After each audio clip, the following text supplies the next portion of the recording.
नमस्कार साथियों, मैं विनय प्रताप सिंह स्वागत करता हूं आपका शिक्षा क्लासेस पर। तो आज की आपकी क्लास है मैकेनिक्स की पार्ट सेकंड, जिससे हम देखेंगे आपका वर्क एनर्जी पावर को और साथ ही साथ जो अभी तक के बीपीएससी जितने भी एग्जाम्स हुए थे उन सबको बाकायदा सॉल्व करेंगे। तो चलिए चलते हैं आपकी फोन की स्क्रीन पर। चलिए आपकी क्लास शुरू करते हैं और क्लास शुरू करने से पहले आपको बता दें जो चीज़ आपकी कल रह गई थी आज उसे हम आज कंप्लीट करेंगे और जो आपने कल पढ़ा था उसे आप रिवाइज करके आए, क्योंकि जब तक रिवाइज नहीं करेंगे तब तक आपको आगे का समझ में नहीं आएगा। तो चलिए आज का हमारा टॉपिक है वर्क, यानी कि वर्क को क्या बोलते हैं बताइए। तो उसको बोलते हैं कार्य। क्या बोलते हैं उससे? उससे हम बोलते हैं कार्य बोलते हैं, है ना। चलिए अब वर्क होता क्या है इसको समझते हैं। पहले देखिए, work is said to be do work if when acting there is a displacement of the point of application in the direction of force। क्या बोल रहा है? ये बोल रहा है किसी बल को कार्य करने वाला तब कहा जाता है, मतलब कोई भी चीज आप मतलब कोई फोर्स आपका लगा रहे हो तो वो वर्क कब तब बोले जाएगा जब कार्य करते समय बल की क्या हो, दिशा अनुप्रयोग बिंदु का विस्थापन होता, मतलब डिस्प्लेसमेंट आपका चेंज होना चाहिए। तब हम उसे बोलेंगे कि हाँ यहाँ पर आपका कार्य हुआ है। इफ नो डिस्प्लेसमेंट अकर्स, अगर वहां पर डिस्प्लेसमेंट नहीं हो रहा है, आफ्टर अप्लाइंग अ फोर्स, अगर आपने फोर्स अप्लाई किया है उसके बाद भी आपका डिस्प्लेसमेंट नहीं हुआ है तो that means no work is done, वहां पर वर्क आपका नहीं हुआ है। यदि बल लगाने के बाद कोई विस्थापन नहीं होता है तो कोई कार्य नहीं किया जाएगा। समझ रहे हैं कि आपने यहां पर फोर्स लगाया और फोर्स लगाने के बाद में डिस्प्लेसमेंट चेंज नहीं हुआ तो उसका मतलब है वहां पर आपने कार्य नहीं किया है। चलिए इतना ही है, ओके। तो देखिए जो वर्क होता है आपका वह क्या होता है, W इक्वल टू क्या होता है आपका बताइए। तो जो आपका वर्क डन होता है, आपका वर्क डन आपका होता है तो वो क्या होता है बताइए बताइए बेटा जी। तो वह होता है आपका फोर्स इनटू डिस्प्लेसमेंट। क्या होता है आपका? फोर्स इनटू डिस्प्लेसमेंट होता है आपका। बोले तो W equal to F S. समझ रहे हैं? एस क्या है आपका? यहाँ पर एस है आपका, क्या है यहाँ पर आपका एस है डिस्प्लेसमेंट और एफ क्या आपका फोर्स है। W बोले तो आपका वर्क डन, ठीक है ना। और वर्क डन वर्क होता क्या है आपका? तो यह होती है आपकी स्केलर क्वांटिटी होती है। कैसी होती है आपकी? तो यह होती है आपकी स्केलर, कैसी होती है? यह होती है आपकी स्केलर क्वांटिटी आपकी होती है ना। कैसी होती है आपकी? तो यह आपकी स्केलर क्वांटिटी होती है क्योंकि इसके पास सिर्फ मैग्नीट्यूड होता है, ना कि इसके पास डायरेक्शन। अब जिसके पास सिर्फ मैग्नीट्यूड है तो उससे क्या बोलेंगे? उससे बोलेंगे स्केलर क्वांटिटी बोलेंगे। कैसे बोलेंगे? तो उसे हम बोलेंगे स्केलर क्वांटिटी, उसे हम बोलेंगे, ठीक है ना। और जो हमारा वर्क होता है उसकी यूनिट क्या होती है आपकी? तो इसकी यूनिट होती है आपकी न्यूटन मीटर। क्या होती है इसकी ऐसा यूनिट?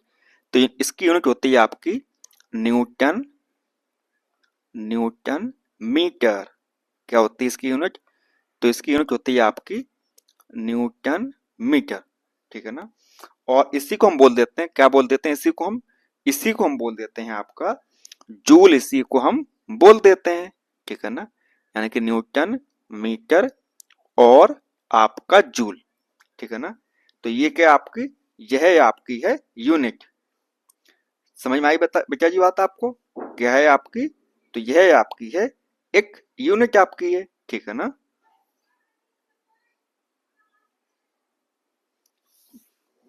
अब लगे हाथ तो हम इसी का आपको एक सवाल करवा देते हैं आपको। चलिए क्वेश्चन क्या आपका, क्वेश्चन करवाते हैं आपका हम। देखिए तो क्वेश्चन हमारा है अ पोर्टर अ पोर्टर लिफ्ट अ लगेज यानी कि जो आपका जो होता है ना, क्या होता है जो आपका मतलब वो होते हैं ना, जो मतलब रेलवे स्टेशन पे आपका मतलब कि लगेज उठाते हैं, जो कुली होते हैं। आ पोर्टर लिफ्ट आ लगेज, सामान को उठा रहे हैं, लगेज ऑफ 15 kg, कितना है आपका 15 kg का आपका है लगेज आपका। फ्रॉम कहाँ से, from ground, from ground and puts it on his head. और उसने क्या किया, 15 kg जो आपका 15 किलो वजन था उसने जमीन से उठाकर अपने सर पर रख लिया। Head 1.5 metre above the ground, above the ground. और उसकी हाइट कितनी होगी, उसकी हाइट हो गई आपकी 1.5 मीटर हो गई, है ना। आगे बोल रहा है calculate, calculate the work, calculate the work done by him on the luggage.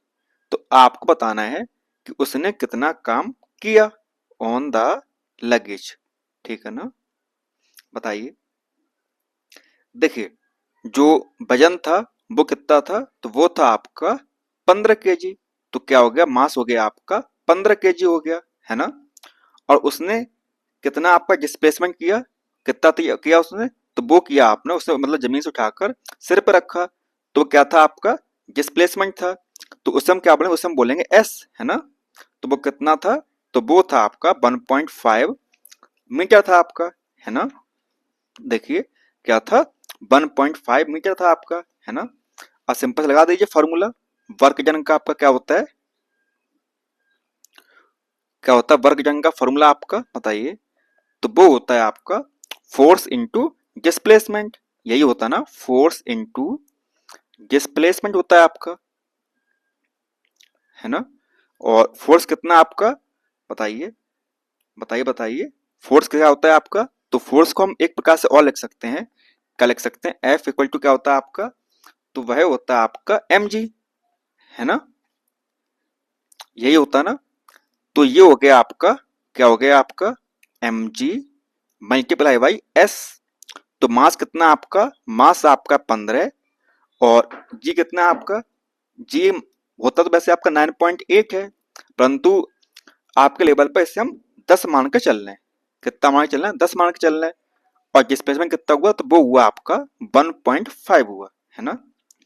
तो कितना आ गया, तो ये आ गया आपका 225 न्यूटन मीटर, है ना। या इसी को हम बोल सकते हैं आपका 225 जूल। समझ में आई। तो ये था आपका आंसर। और आपके एग्जाम में इस प्रकार के क्वेश्चंस आपके एग्जाम में आना लाजमी है। तो आप ये ना सोचें कि इस प्रकार के क्वेश्चंस आपके एग्जाम में नहीं आएंगे, ठीक है ना। आपके एग्जाम में इस प्रकार क्वेश्चंस आपके आना तय है। चलिए आगे बढ़ते हैं। अब हम बात करते हैं आपकी पावर की। किसकी बात करते हैं, हम बात करते हैं आपकी शक्ति यानी कि पावर की बात करते हैं, है ना। अब पावर क्या होता है बताइए, व्हाट इज पावर, कौन बताएगा कि पावर क्या होता है आपका। देखिए power is the rate of doing work by machine या एनीबॉडी। शक्ति जो होती है मशीन या किसी अन्य द्वारा कार्य करने की दर, मतलब किसी ने काम किया और किस दर से वह काम किया, समझ रहे हैं, तो उसको बोलते हैं पावर। अब पावर क्या होता है आपका, तो वह होता है आपका पावर क्या होता है आपका, तो वो होता है वर्क, कार्य अपॉन टाइम, कितने समय में वह काम किया। समझ में आई बात आपको, तो उसको बोलते हैं हमें पावर बोलते हैं, है ना। और इसकी ऐसा यूनिट क्या होती है, तो इसकी ऐसा यूनिट होती है, वर्क क्या होता है आपका, जूल होता है, जूल पर सेकंड। समझ में आई बात, तो क्या हो गया आपका जूल पर सेकंड। और इसी को हम लिख सकते हैं, क्या लिख सकते हैं आपका वॉट, इसी को हम लिख सकते हैं WATT, इसी को हम लिख सकते हैं, है ना। समझ में आई आपको। और इसकी एक और यूनिट होती है, वो होती है आपकी हॉर्स पावर। क्या होती है? एक होती है आपकी हॉर्स पावर होती है, शायद जानते होगे आप, हॉर्स पावर, है ना। और जो आपका 1 हॉर्स पावर होता है वो कितना होता है? तो वो होता है आपका 746 वॉट आपका रहता है ना। कितना होता है आपका? तो वह होता है आपका 746,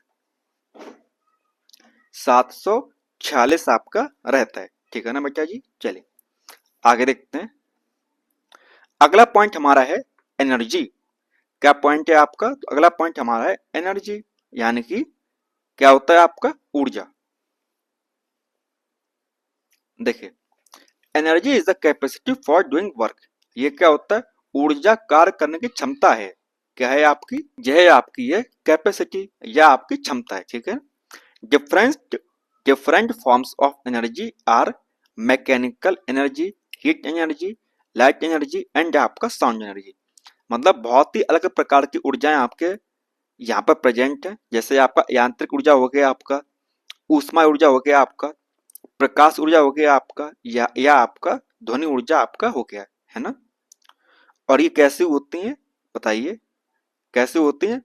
तो ये होती है आपकी स्केलर क्वांटिटी होती है। कैसे होती है आपकी? तो ये होती है आपकी अदिश राशि। कैसे होती है? तो ये होती है आपकी अदिश राशि होती है। कौन? आपकी एनर्जी। और इसकी ऐसा यूनिट क्या है आपकी? तो वह आपके ये है, क्या है आपकी? जूल। जूल क्या है आपकी? तो जूल आपकी ऐसा यूनिट है आपकी किसकी? एनर्जी की, ऊर्जा की, ठीक है ना। चलिए आगे देखते हैं।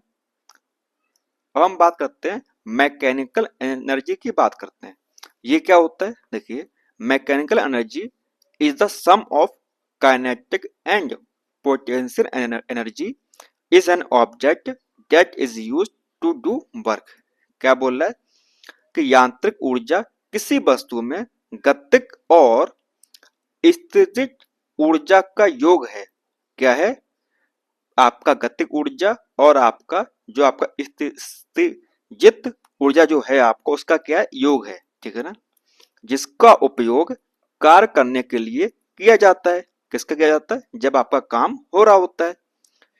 और आगे बोल रहा है, क्या बोल रहा है? The sum of potential energy and आपका kinetic energy is called as mechanical energy. देख पा रहे होंगे आप, आपका kinetic energy multi equal to क्या होता है? आप मैकेनिकल एनर्जी क्या होता है आपका? Kinetic energy plus potential energy is called as mechanical energy, ठीक है ना।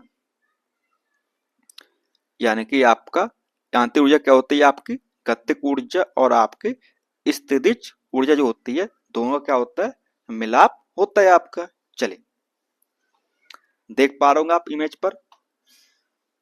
और ये जो इमेज है वो आपको अच्छी तरह समझा देगी कि कौन सी ऊर्जा कैसे काम करती है। देखिए, ये आपका व्यक्ति है जिसने हाथ में हैमर पकड़ा हुआ है। तो ये उसके पास जो ऊर्जा वो कैसी है? उसके पास ऊर्जा है पोटेंशियल एनर्जी। कैसी ऊर्जा है उसके पास में? तो उसके पास में है आपकी स्थितिज ऊर्जा उसके पास में है ना। जब उसने हैमर मारा कील पर, क्या किया? उसने हैमर मारा कील पर, तो क्या किया? उसने एनर्जी उसने ट्रांसफर की। और ये ऊर्जा कहां से हुई? तो ये से बोलेंगे काइनेटिक एनर्जी। क्या बोलेंगे? तो इससे बोलेंगे गतिक ऊर्जा बोलेंगे, है ना। और ये काम हुआ तो क्या हुआ? तो इससे बोलेंगे मैकेनिकल एनर्जी बोलेंगे, ठीक है ना। उसी प्रकार से एक व्यक्ति है जो तीर कमान चला रहा है आपका, है ना। एक व्यक्ति है जो तीर कमान चला रहा है आपका, तो उसने जब चीज खींची है आपकी, तो उसे बोलते हैं पोटेंशियल एनर्जी। और जब उसने वो चीज छोड़ दी तो उसे बोल देंगे काइनेटिक एनर्जी बोल देंगे। समझ में आई बात? ना समझ में आई हो तो अब आपको और चीज समझ में आ जाएगी जब हम इसे मतलब वन बाय वन करके इसे देखेंगे। देखिए, सबसे पहले हम बात करते हैं आपकी काइनेटिक एनर्जी की बात करते हैं, ठीक है ना। यानी कि आपका कौन सा ऊर्जा? गतिक ऊर्जा आपका, ठीक है ना। ये कैसी ऊर्जा होती है आपकी? तो यह होती है आपकी गतिक ऊर्जा होती है आपकी। कौन? आपकी kinetic energy. The kinetic energy of an object is the क्या होता है? Energy that is possesses due to its motion. किसकी बात हो रही है? किसी वस्तु की गतिक ऊर्जा वह ऊर्जा है जो उसकी गति के कारण उसमें होती है। किसकी वजह से? जो आपने उसमें जो गति है उसकी वजह से उसमें जो ऊर्जा आई तो उसे हम बोलेंगे काइनेटिक एनर्जी, उसे हम बोलेंगे। ठीक है ना? If the mass of the body is M, अगर मान लीजिए एक बॉडी है जिसका क्या है? मास एम है। ओके, क्या है आपका? मास एम है। और मास एम जो है आपका वो किस पर है? उसे हम किस में नापते हैं? उसे हम नापते हैं केजी में नापते हैं। किस में नापते हैं? उसे हम नापते हैं केजी में, है ना? और उसी प्रकार से स्पीड जो है v,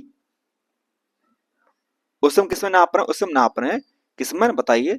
तो उसे हम नाप रहे हैं आपका मीटर पर सेकंड में, उसे हम नाप रहे हैं, है ना?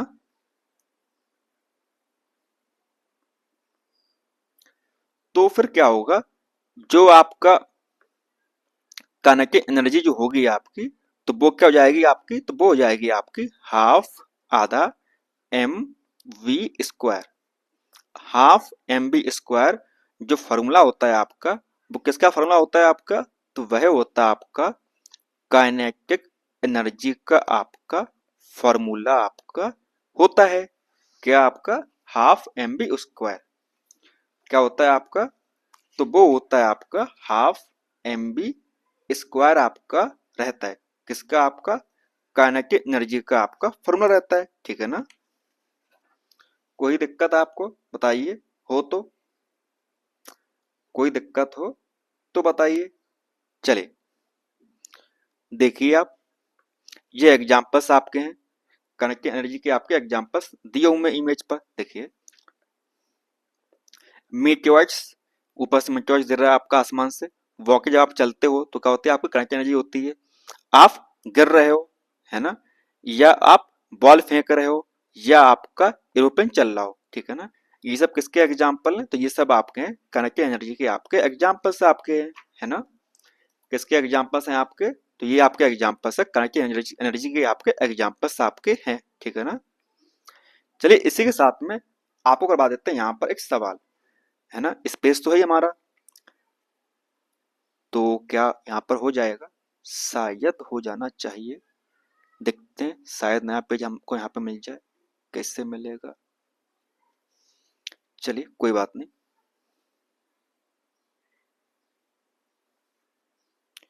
Add a page, insert the page. हाँ मिल गया, हमको एक पेज मिल गया यहाँ पर। It's okay.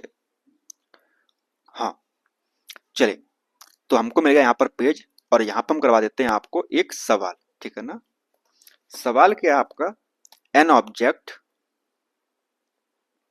एक ऑब्जेक्ट है आपका, एन ऑब्जेक्ट ऑफ मास, जिसका मास कितना है बताइए? जिसका मास है आपका मास 15 केजी। कितना मास है आपका? तो वह मास है आपका 15 केजी। 15 केजी उसका मास है ना? इस मूविंग, वो क्या कर रहा है? मूव कर रहा है। Is moving, moving with a, with a uniform, with a uniform velocity of, uniform velocity of 4 metre per second. उसकी वेलोसिटी कितनी है? तो वह है उसकी 4 मीटर पर सेकेंड, है ना? What is the, what is the kinetic energy, kinetic energy possessed, possessed by the object। तो आपको निकालनी है इसकी काइनेटिक एनर्जी, आपको निकालनी है। ठीक है ना? सिंपल सा लगा दीजिए फॉर्मूला। क्या है आपका फॉर्मूला? तो वह है आपका, क्या है बताइए? तो वह है आपका हाफ एम बी स्क्वायर है ना? हाफ, मास कितना दिया हुआ है? मास दिया हुआ आपको 15 केजी, है ना? आपकी वेलोसिटी कितनी है? तो वो है 4, 4 4 मल्टीप्लाई बाई 4, है ना? तो इसे काट दीजिए, 2 1 जा 2, 2 2 जा 4, 4 दूनी 8 और 15 8 कितने होते हैं बताइए, कितना होता है, 15 8 जा, तो वो होता है आपका 120, है ना। तो क्या हो जाएगा आपका आंसर, तो ये हो जाएगा आपका 120 जूल, आपका करेक्ट आंसर आपका हो जाएगा, ठीक है ना। चलिए अब देखते हैं आपका पोटेंशियल एनर्जी को जानते हैं, है ना। स्थितिज ऊर्जा आपकी क्या होती है, देखिए potential energy is the energy in body due to its position, किस वजह से हो रही है, पोजीशन वजह से हो रही है आपकी। It is clear that if any object under a force is shifted from one position to another position, then during it done work done is stored as the potential energy of the object। अगर कोई work कार्य अपना ऊर्जा store कर रहा है तो उसको बोलते हैं पोटेंशियल एनर्जी। देखिए स्थितिज ऊर्जा किसी पिंड में उसकी स्थिति के कारण मौजूद ऊर्जा है। यह स्पष्ट है कि यदि किसी बल के प्रभाव में किसी वस्तु को एक स्थान से दूसरे स्थान पर स्थानांतरित किया जाता है तो इस दौरान किया गया कार्य वस्तु की स्थितिज ऊर्जा के रूप में संग्रहित हो जाता है, ठीक है ना। अब इसका फॉर्मूला क्या होता है बताइए, क्या होता है इसका फॉर्मूला आपका पोटेंशियल एनर्जी का, आपका बताइए बताइए। तो वो होता है आपका, क्या होता है आपका, तो वो होता है आपका बताइए, तो वो रहता है आपका एम जी एच, क्या रहता है आपका, तो वो होता है आपका एम जी एच। अभी मैं सोचना मतलब एम जी एच वो एक अलग चीज है, ये आपका है एम जी एच, ठीक है ना। यहाँ पर एच आपका है डिस्प्लेसमेंट और एम जी के आपका फोर्स है, ठीक है ना। कोई दिक्कत आपको होनी चाहिए नहीं, है ना। चलिए आगे देखते हैं, ये आपके एग्जांपल दिए हुए हैं, पोटेंशियल एनर्जी एग्जांपल दिए, जैसे roller coaster at its highest point. अगर रोलर कोस्टर यहाँ तक हाईएस्ट पॉइंट पर पहुंच जाता है तो क्या होगा, उसकी जो कनेक्टिव एनर्जी है वो क्या होगी, उसमें स्टोर हो जाएगी, है ना। क्या उसकी एनर्जी उसमें स्टोर हो जाएगी, ठीक है ना। उसी प्रकार से dam holding and releasing water, मतलब जो आपका डैम है उसने क्या किया, पानी को स्टोर किया, उसके बाद वहां से पानी को रिलीज किया। Apples on a tree, Apple आपके कहां पर है, ट्री पर लगे हुए हैं, वो एंड एरो, आप तीर कमान लिए हुए हैं। आ स्लिंग शॉट विंग पुल्ड, आपने गोले को खींचा हुआ है ना। तो ये सब किसके एग्जांपल्स हैं, तो ये सब आपके एग्जांपल्स है पोटेंशियल एनर्जी के आपके एग्जांपल्स हैं, ठीक है ना। चलिए और यहीं पे हम एक करते हैं सवाल, जो कि होगा आपका पोटेंशियल एनर्जी के बेस पर।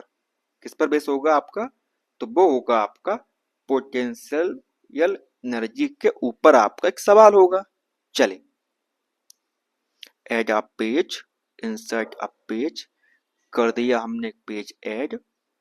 उसके बाद में हम लेते हैं आपका एक स्टिकर जो लगाते हैं यहाँ पर, एक सेकंड, इस प्रकार से, हाँ, और यहाँ पर लिखेंगे आपका सवाल, ठीक है ना। देखिए क्वेश्चन क्या हमारा, सवाल है हमारा, find the energy, find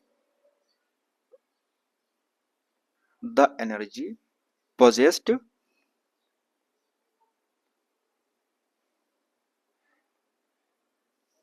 by an object of mass, उसका मास कितना है बताइए, तो वो है 10 kg, कितना है, तो 10 किलो उसका मास है। when, when it is, जब at a height, कितनी ऊंचाई पर, तो वो है ऑफ 6 मीटर, 6 मीटर की ऊंचाई पर, above the ground, above the ground, ground के ऊपर, है ना। गिवन यहाँ पर आपका जी दिया हुआ पहले से कितना दिया हुआ है, तो वो दिया आपका 9.8 मीटर पर सेकंड स्क्वायर आपका दिया हुआ है, आपका स्मॉल जी आपकी दी हुई है ना। तो सिंपल से लगा दीजिए आप फॉर्मूले में आपका आंसर। देखिए फॉर्मूला आपका क्या है, आपका पोटेंशियल एनर्जी क्या है आपका, तो वो है आपका mgh। एम कितना दिया हुआ आपको, तो वो दिया हुआ 10 kg, है ना। जी कितना आपका 9.8 है। एच कितना दिया हुआ आपको, तो वो दिया हुआ आपका 6 मीटर, है ना। तो जब इसे मल्टीप्लाई करेंगे तो क्या आ जाएगा आपका, तो वो हो जाएगा आपका 588 जूल आपका आ जाएगा। समझ में आई बात। इस प्रकार के आपके एग्जाम्स में क्वेश्चंस आपको देखने को मिलेंगे, ठीक है ना। चलिए अब देखते हैं आपके जो आपके प्रीवियस ईयर क्वेश्चंस आपके हुए हैं, है ना, और वो आपके किस प्रकार क्वेश्चंस आपके रहेंगे। और अगर आपको ये अच्छी लगती हो तो आप अपने दोस्तों को शेयर कीजिएगा, क्योंकि आप अगर किसी एक नए टीचर की हेल्प नहीं करेंगे तो आगे जाके आपकी हेल्प कौन करेगा। समझ रहे हैं मैं क्या कहना चाह रहा हूँ। चलिए पहला सवाल हमारा क्या है आज का। फर्स्ट क्वेश्चन हमारा है a simple machine help a person in doing. एक सरल मशीन एक व्यक्ति को क्या करने में मदद करती है, बताइए क्या करती है मदद वो आपकी, तो वो करती है कम बल से समान मात्रा में कार्य करना, हेल्प करना कि सेम क्या हो आपका, same amount of work with less force. आप उसमें एक बोलते हैं ना कि मतलब कम खर्च में ज्यादा चीजें मिल जाएं आपको, तो उसी प्रकार से जो मशीन होती है आपकी वो क्या करती है, वो आपका काम आसान बनाती है, उसी बल पर आपका एक्स्ट्रा काम करके आपको दे देती है। तो क्या हो जाएगा आपका, इसका हो जाएगा आपका ऑप्शन नंबर बी आपका करेक्ट आंसर आपका हो जाएगा, ठीक है ना क्लास। चलिए आगे बढ़ते हैं। अब देखिए अगला क्वेश्चन क्या हमारा, सिंपल सा देखिए। A man is standing on a sensitive balance, मतलब एक व्यक्ति है जो संवेदनशील तराजू पर खड़ा हुआ है ना। इफ ही इनहेल डीपली, अगर वो गहरी सांस लेता है, the reading of the balance, जो आपके तराजू है उसका जो भार होगा वो क्या हो जाएगा, है ना। मान लीजिए ये आपका तराजू है ना, और इस पर हमारे चिंटू भैया जी, कौन से भैया, चिंटू भैया हमारे खड़े हुए हैं। और उन्होंने क्या किया, उन्होंने गहरी सांस ले ली, गहरी गहरी सांस ले ली, उनके फेफड़े क्या हुआ, फूल गए। तो जो वजन होगा वो कैसा हो जाएगा, वजन भी आपका बढ़ेगा, है ना। माना कुछ बढ़ेगा लेकिन थोड़ा सा तो बढ़ेगा ना, थोड़ा सा बढ़ जाएगा आपका, है ना। क्योंकि जो आपका 1 लीटर होती है आपकी एयर, उसका कितना वेट होता है, उसका होता है आपका 1.225 ग्राम आपका अप्रोक्सीमेटली होता है ना। समझ रहे हैं कितना होता है, 1.22 ग्राम उसका वजन होता है। एन एवरेज लिख देते हैं आपके लिए। 1 लीटर जो गैस होती है उसका कितना वेट होता है, उसका वेट होता है एयर का, एक सेकंड यहाँ पर एयर होगा आपका ना कि गैस, जो बल्कि गैस होती है उसका कितना वजन होता है, तो उसका होता है कितना भार बताइए, तो वो होता है 1.225 ग्राम उसका वेट होता है ना। तो क्या हो जाएगा आपका, तो इसका हो जाएगा ऑप्शन नंबर ए आपका करेक्ट आंसर हो जाएगा। क्या हो जाएगा आपका, ऑप्शन नंबर ए आपका करेक्ट आंसर आपका हो जाएगा, ठीक है ना। चलिए आगे देखिए अगला क्वेश्चन हमारा क्या है, विच of the following is not a vector quantity. आपको बताना है कि इनमें से कौन सा आपका सदिश राशि नहीं है, बताइए कौन सा आपका सदिश राशि का एग्जाम्पल नहीं है। Not a vector quantity. Option A हमारे पास में डिस्प्लेसमेंट यानी कि विस्थापन, ऑप्शन बी हमारे पास में वेलोसिटी यानी कि वेग, ऑप्शन सी हमारे पास में फोर्स यानी कि बल, ऑप्शन डी हमारे पास में है वॉल्यूम। बताइए, तो देखिए जो आपका वॉल्यूम है वो आपका वेक्टर क्वांटिटी नहीं है, वो कैसा है, तो वो आपका होगा स्केलर क्वांटिटी। बट जो डिस्प्लेसमेंट, वेलोसिटी एंड फोर्स, ये क्या है आपके, ये आपके वेक्टर क्वांटिटी के एग्जांपल्स आपके हैं, ठीक है ना। चलिए आगे देखिए, पूछा गया आपसे विच of the following is a vector quantity. आपको बताना कि इनमें से कौन सा आपका सदिश राशि का एग्जाम्पल आपका है। किसका एग्जाम्पल है आपका, सदिश राशि का आपका एग्जाम्पल है। ऑप्शन ए टाइम यानी कि समय, ऑप्शन बी स्पीड यानी कि गति, ऑप्शन सी हमारे पास डिस्प्लेसमेंट यानी कि विस्थापन, ऑप्शन डी हमारे पास में डिस्टेंस यानी कि दूरी। तो क्या हो जाएगा आपका, तो इसका हो जाएगा डिस्प्लेसमेंट आपका एक वेक्टर क्वांटिटी आपका है।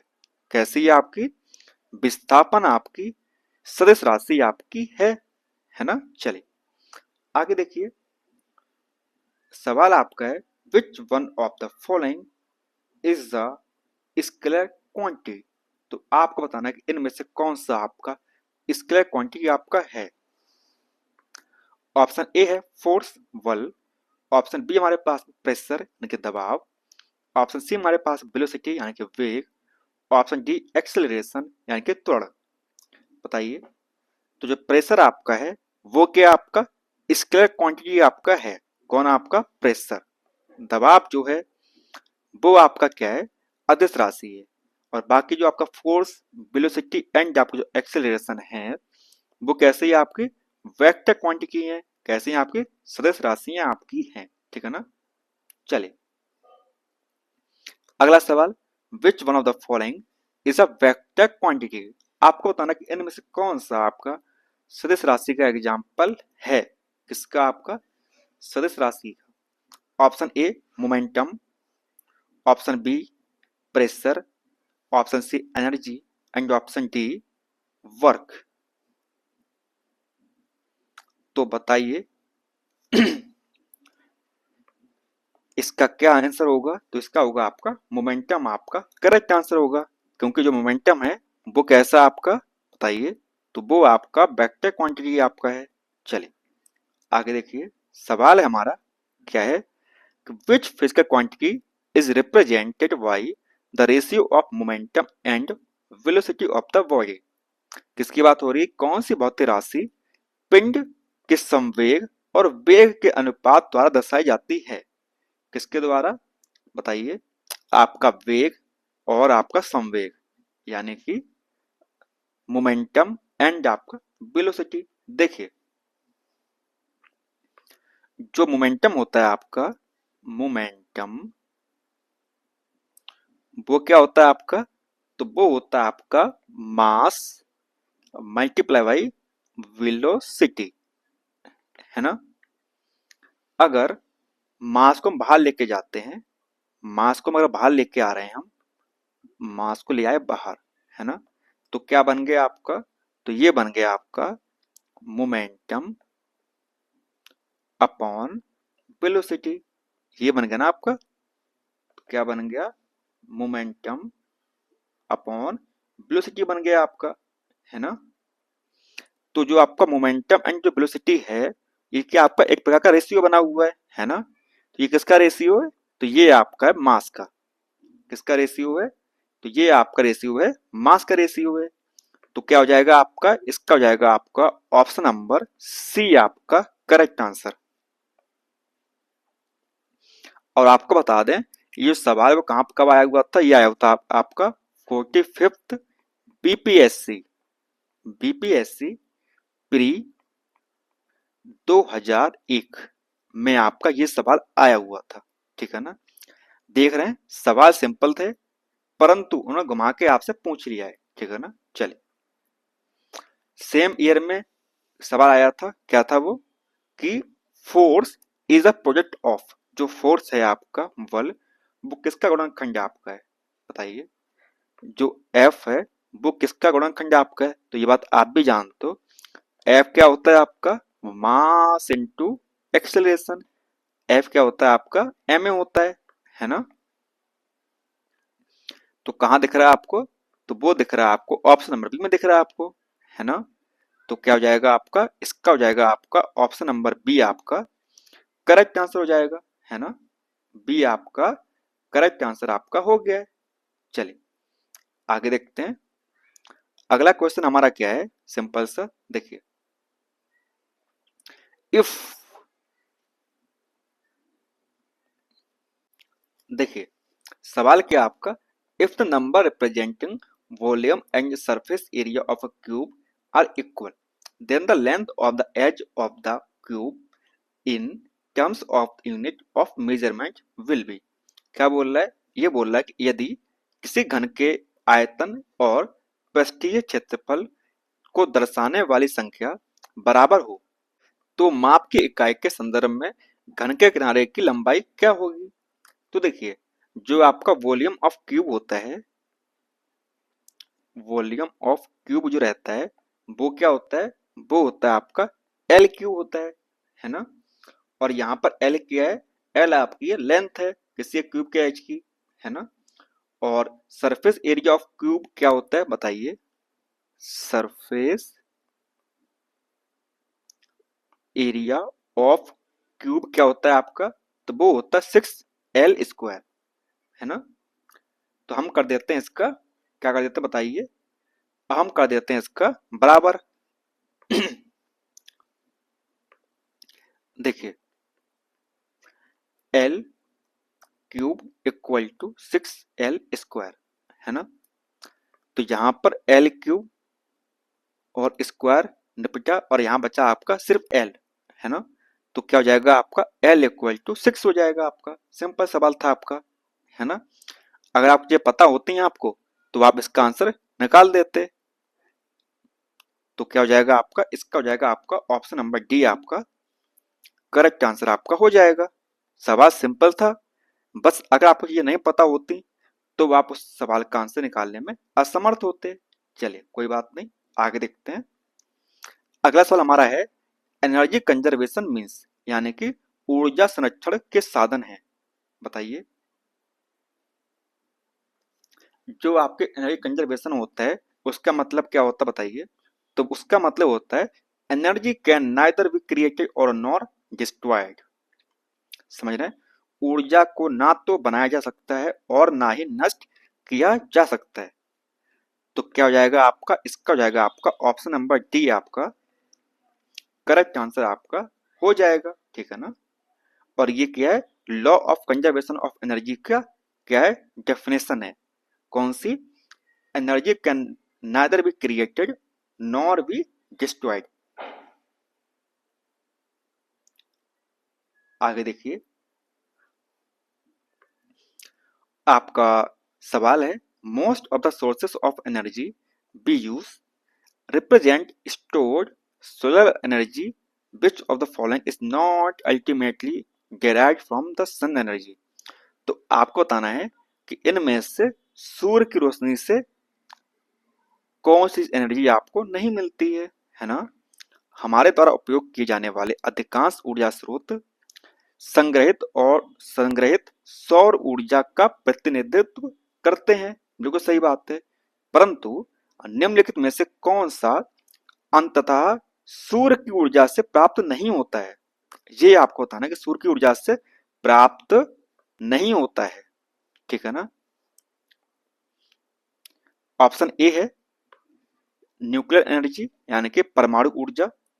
ऑप्शन बी हमारे पास में जियोथर्मल एनर्जी यानी कि भूतापीय ऊर्जा। ऑप्शन सी हमारे पास में बायोमास एनर्जी यानी कि बायोमास ऊर्जा। ऑप्शन डी हमारे पास में विंड एनर्जी यानी कि पवन ऊर्जा। कौन सी? पवन ऊर्जा आपकी। तो आप बताइए कि इनमें से आपकी कौन सी आपकी ऊर्जा होगी, है ना। तो कौन सी आपकी नहीं होगी? देखिए जो आपका न्यूक्लियर एनर्जी है और जो आपका जियोथर्मल एनर्जी है ये आपके नहीं डायरेक्टली डिराइव्ड होते हैं आपके सूर्य से। तो आपका ऑप्शन ए भी होगा और आपका ऑप्शन बी भी आपका करेक्ट आंसर होगा, ठीक है ना। बोथ ए एंड बी आपके करेक्ट आंसर होंगे।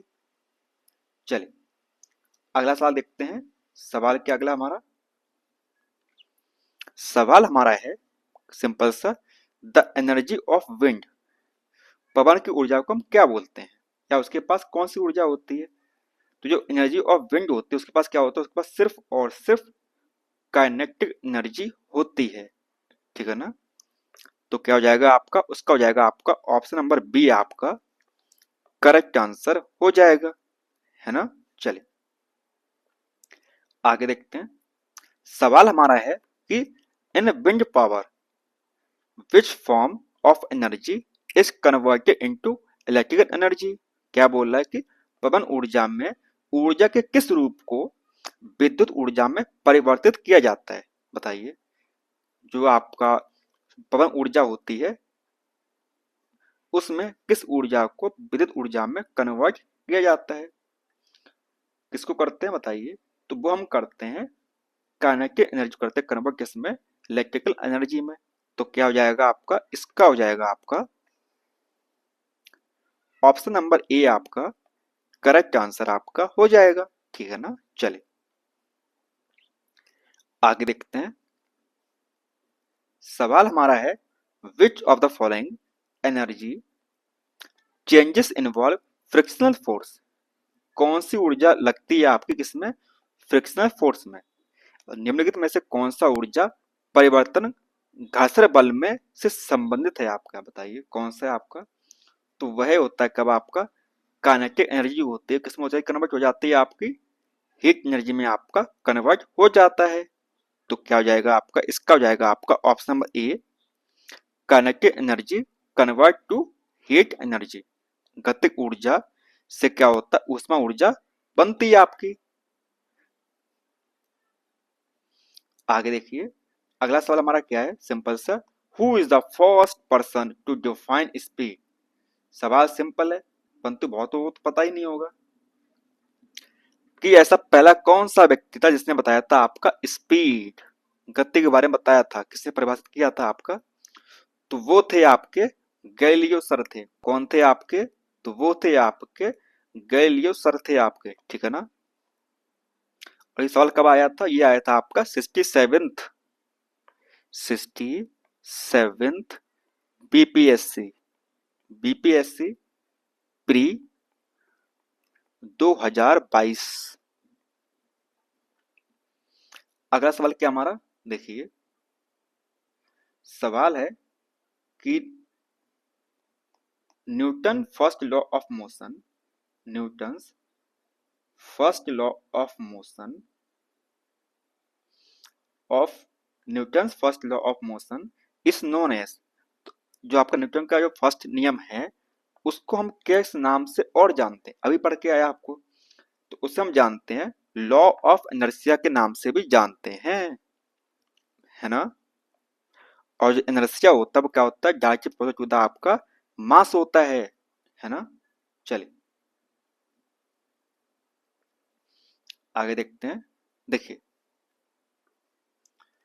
As a train starts moving the head of the passenger sitting inside lean backward because of, जैसे ही रेलगाड़ी चलना शुरू होती है अंदर बैठे यात्री का सिर पीछे की ओर झुक जाता है।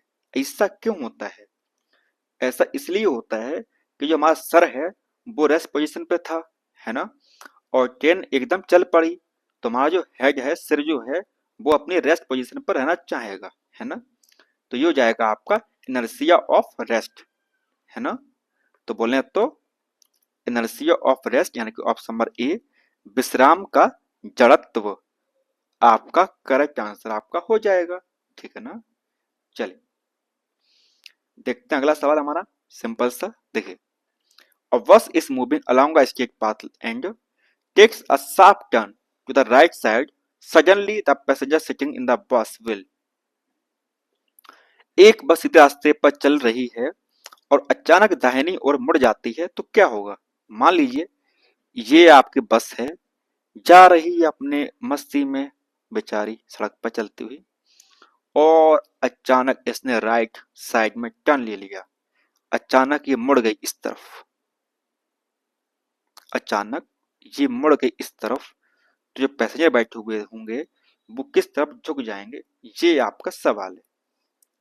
अब जाहिर सी बात है, सीधे हाथ पे अगर गाड़ी मुड़ गई तो हम उसके अपोजिट साइड में झुक जाएंगे, है ना। When towards left side, simple सा सवाल था। और ये भी आया था आपका 68 बीपीएससी प्री 2022 में, बाई ओर मुड़ जाता है। कब आया था? तो ये आया था आपका 68 बीपीएससी बीपीएससी प्री 2022 में आपका ये सवाल आया हुआ था। चलिए आगे देखते हैं। Static science is associated with, स्थैतिक विज्ञान किसके संबंधित होता है, ये आपका सवाल है। किससे जुड़ा हुआ होता है? स्टैटिक मतलब होता है रुका हुआ, है ना। तो आराम की स्थिति बोले तो एक प्रकार से रुकी हुई अवस्था, जिस प्रकार से आप रुके हुए अपने आराम के साथ में। जागो बेटा जागो, कब तक सोए रहोगे? अब तो वो समय आ गया ना जब आपको उठकर बैठ बैठ मतलब उठ के बैठना पड़ेगा और पढ़ाई करनी पड़ेगी, क्योंकि अब नहीं किया तो कभी नहीं किया। चलिए आगे देखिए। It is difficult to walk, it is difficult to walk on the ice than on the road because, सड़क की अपेक्षा बर्फ पर चलना कठिन होता है क्योंकि, सिंपल सा सवाल है, आंसर आप खुद देंगे। क्योंकि जो आपका सड़क होती है उस पर फ्रिक्शन ज्यादा होता है एज कंपेयर टू किस पर? आइस पर। सिंपल सवाल था आपका।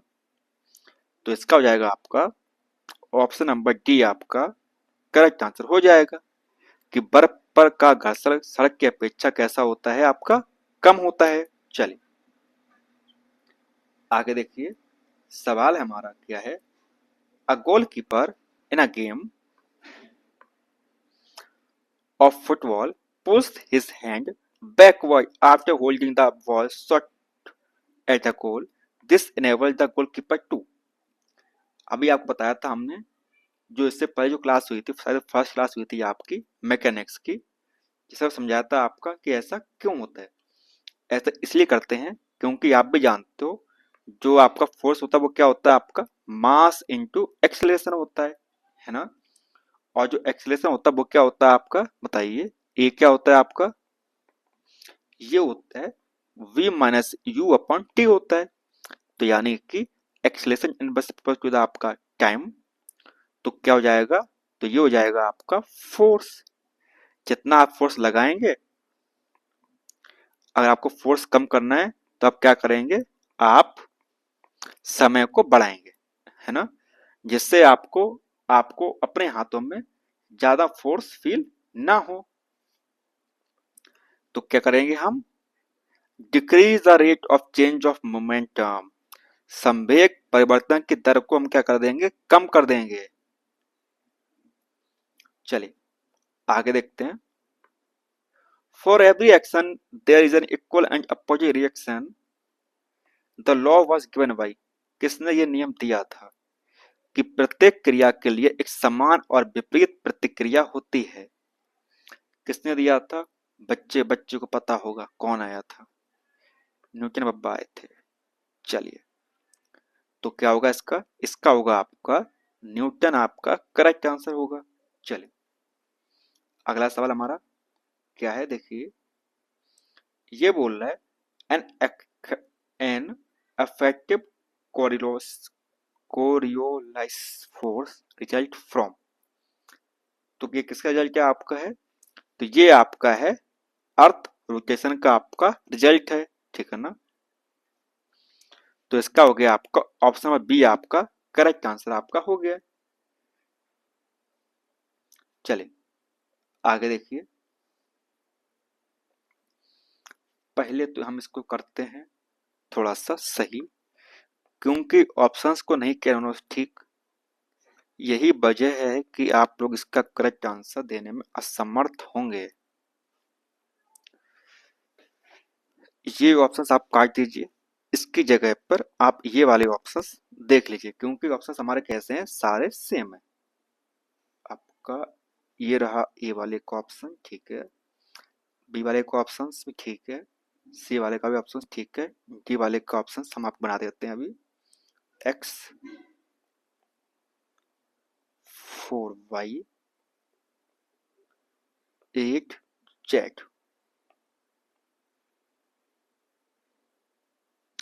ये है आपका ऑप्शन नंबर डी। कभी कभी हो जाता है टेक्निकल टीम का ये वो रहता है। सवाल हमारा है क्या है, a truck, a car and a motorcycle have equal kinetic energy. आपके पास एक ट्रक है, कार है और आपके पास में एक मोटरसाइकिल है और सभी के पास कैसी है, सेम काइनेटिक एनर्जी है ना। If equal stopping forces are applied and they stop after travelling a distance x y z respectively, then क्या होगा। मतलब truck, car, motorcycle same speed से चल रही है, उनके पास सेम काइनेटिक एनर्जी है और अचानक उसमें मतलब फोर्स लगाते हैं, बल लगाते हैं और गाड़ी आपकी रुक जाती है। तो आपको बताना है कि कौन सी गाड़ी कितनी दूरी पर रुकेगी। तो ये बात आप भी जानते हो, अगर उनके पास सेम काइनेटिक एनर्जी है तो उन पर जो लगने वाला स्टॉपिंग फोर्स होगा वो भी कैसा होगा, सेम होगा, है ना। तो आपका हो जाएगा x equal to y equal to z, तीनों समान स्थिति में जाकर रुकेंगे। चलिए अगला सवाल देखते हैं आपका। ऑप्शंस हमारे सारे सब सेम है, सही है, कोई दिक्कत नहीं है इनका। सवाल पढ़ते हैं, थोड़ा सा कठिन सवाल है आपका। देखिए, the ratio of kinetic energy of two bodies of same mass is 4:9, then the ratio of their velocity will be. समान द्रव्यमान के दो पिंडों की गतिज ऊर्जा का अनुपात इतना है और उनके वेगों का अनुपात निकालना है हमको। निकालते हैं फटाफट। देखिए, kinetic energy of first body आपका कितना दिया हुआ है, तो वो दिया हुआ है आपका हाफ एम वी वन का स्क्वायर। काइनेटिक एनर्जी आपका दूसरी बॉडी क्या होगा, आपका हाफ एम वी टू का स्क्वायर, ठीक है ना। देखिए आपका के वन अपॉन, रुक जाइए, ये होगा के वन अपॉन के टू, कितना हो जाएगा आपका। वैसा मतलब चाहते हो तो इसका शॉर्ट फॉर्म कर देते, लेकिन आप लोग मतलब नए इस जगह पर, तो इसलिए आपको पूरी तरीके से समझा रहे हैं। हाफ एम वन का बी वन का square, half m v two का स्क्वायर। देखिए हाफ एम एम निपट गया, तो क्या बच्चा आपका, ये बच्चा आपका वी वन का स्क्वायर और वी टू का स्क्वायर, ठीक है ना। समझ में आई बात आपको, है ना। कोई दिक्कत, कोई दिक्कत नहीं होनी चाहिए आपको। देखिए उसके बाद में देखिए, जो के वन आया आपका और जो के टू है वो क्या हो गया आपका वी वन का स्क्वायर और वी टू का स्क्वायर, ठीक है। के वन के टू हमको दिए हुए हैं, देखिए कितना आपका 4:9।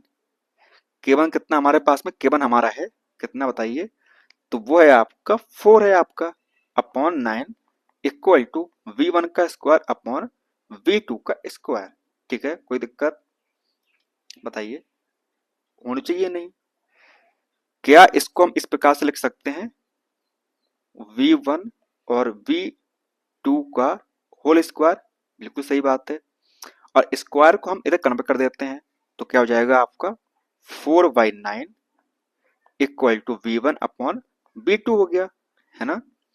तो ये क्या बन जाएगा आपका, ये बन जाएगा 2 दूनी 4/3 v one upon v two. तो क्या आ गया आपका 2 रेशियो 3 आपका आंसर आपका आ गया। तो क्या हो जाएगा आपका, इसका हो जाएगा आपका ऑप्शन नंबर बी आपका करेक्ट आंसर हो जाएगा, ठीक है ना। देखिए आपके एग्जाम इस लेवल के भी सवाल आपके एग्जाम में आ सकते हैं, समझ रहे हैं। तो थोड़ा सा अपना लेवल अप रखिए, क्योंकि अगर ये सवाल आपके बीपीएससी में आ सकते हैं तो आपके भी एग्जाम में ये आपके सवाल आना आ भी सकते हैं, ऐसा नहीं कि मतलब नहीं आ सकते हैं। और खास करके बच्चे ध्यान रखें, जो बच्चे 11th-12th वाले का एग्जाम देने जा रहे हैं और जिनका सब्जेक्ट फिजिक्स है। चलिए अगला सवाल हमारा है cycle and car used ball bearing because. जो साइकिल और कार होती है वो अपना बॉल बियरिंग लगाती है, क्यों लगाती है बताइए। सिंपल सी बात है, बताइए क्यों लगाती है। क्योंकि जो उसका रेडियस होता है उसका क्या करते हैं हम कम करते हैं, फ्रिक्शन उसमें अच्छा खासा हो जाए। The effective area of contact between the wheel and axle is reduce, उससे कम हो जाए। पहिए और धुरी के बीच संपर्क का प्रभावित क्षेत्र कैसा हो जाए, कम हो जाए, ठीक है ना। तो इसका हो जाएगा आपका ऑप्शन नंबर सी आपका करेक्ट आंसर हो जाएगा। चलिए आगे देखते हैं। Ball bearing are used to convert static friction into. जो आपका वॉल बियरिंग होता है का उपयोग स्टैटिक घर्षण को किसमें परिवर्तित करने के लिए किया जाता है बताइए। सिंपल सी बात है। आप आपने देखा होगा सिलेंडर होता है आपका, सिलेंडर इस प्रकार से है ना, गंदा बनाया, रुक जो सही से बनाते हैं। ये रहा हमारा सिलेंडर, क्या है हमारा, ये आपका सिलेंडर है ना।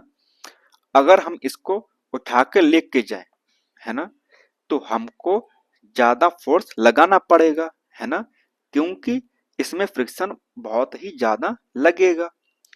और वहीं पर अगर हम इसको लुढ़का के लेके जाएं, किस प्रकार से, इस प्रकार से इसे हम लेकर जाएं, है ना, तो क्या होगा, ये बन जाएगा आपका रोलिंग फ्रिक्शन इस पे लगेगा। तो रोलिंग फ्रिक्शन जो होता है वो कैसा होता है, कम होता है, मतलब कैसा होता है वहां पर रोलिंग फ्रिक्शन में फोर्स आपका कम लगता है as compare to static friction में, ठीक है ना।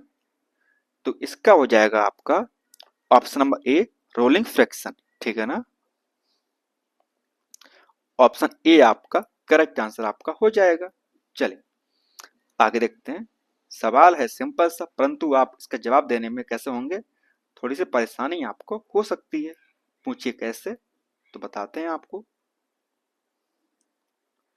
देखिए सवाल बोल रहा है, क्या बोल रहा है कि a person is sitting, person in a sitting in a car which is at rest. एक व्यक्ति है कार पर बैठा हुआ है और कार है रेस्ट पर रुकी हुई है। The reaction from the road at each of the four wheels of the car is R. When the car runs on a straight line level road, how will be the reaction at either of the front wheel vary?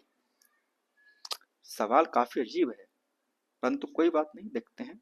देखिए एक व्यक्ति एक car में बैठा हुआ है जो स्थिर है, कैसी है, स्थिर रुकी हुई है। कार के चारों पहियों पर सड़क से होने वाली प्रतिक्रिया है वो क्या है, आपकी आर है, ओके। जब कार सीधी समतल सड़क पर चलती है तो आगे के पहियों में से किसी एक पर होने वाली प्रतिक्रिया में क्या परिवर्तन होगा बताइए, क्या परिवर्तन होगा। तो परिवर्तन बस ये होगा कि जो आर होगा वो कैसे हो जाएगा आपका, आर आपका कम हो जाएगा, है ना, क्योंकि जो आपका एडवर्सिव रिएक्शन होगा वो आपका बढ़ जाएगा और इसकी वजह से क्या हो जाएगा, स्टैटिक फ्रिक्शन आपका बढ़ जाएगा। तो इसीलिए इसका आपका हो जाएगा ऑप्शन नंबर सी आपका, नहीं बी आपका करेक्ट आंसर आपका हो जाएगा, ठीक है ना। चलिए अब देखते हैं आपका आज का अगला सवाल, वो क्या है। देखिए an oil an oil tanker is partially filled with oil and moves forward on a level road with uniform acceleration. The free surface of oil then क्या होगा। एक तेल टैंकर आंशिक रूप से तेल से भरा हुआ है, आधा भरा हुआ एक तेल का टैंकर और एक समतल सड़क पर एक समान त्वरण के साथ आगे बढ़ रहा है, तब तेल के मुक्त सतह पर क्या होगा ये आपको बताना है।